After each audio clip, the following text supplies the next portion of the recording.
Have you ever been so lost and so totally confused that you really had no idea where you were or how to get unlost? It's a scary place to be, isn't it?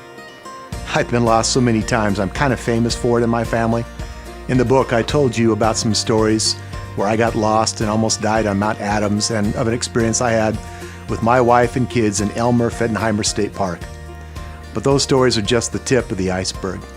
As a kid, I got lost at a state fair. As a teenager, I got lost once on a snowmobile in the woods of northern Minnesota. I've been lost on my motorcycle quite a few times. I've also been lost while backpacking in the Washington Cascades, and I thought I'd end up as bear food. Being lost can be terrifying and frustrating all at the same time. Some of the biggest fights my wife and I ever had happened because we got lost and I blamed her. You see, what complicates things even more than being lost is the hardship and the struggle we cause ourselves when we lose our way.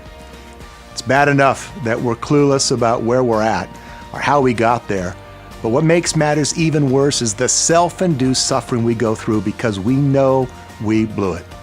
We know that we went left when we should have gone right. Life is that way too. We didn't mean to lose our way, and we usually have the best of intentions, but all too often we end up in a pretty hard place nonetheless.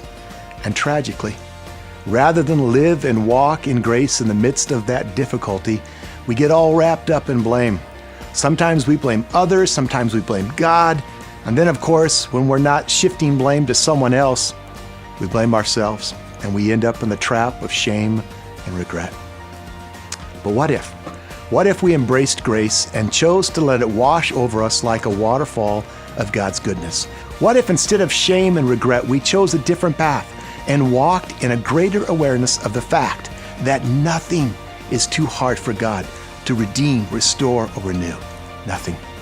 What if we truly believed in our heart of hearts that God's grace is sufficient no matter what we've done or where we've ended up? Maybe that's why grace is so epic and bigger than life, even a messed up life like yours and mine. God's grace is awesome.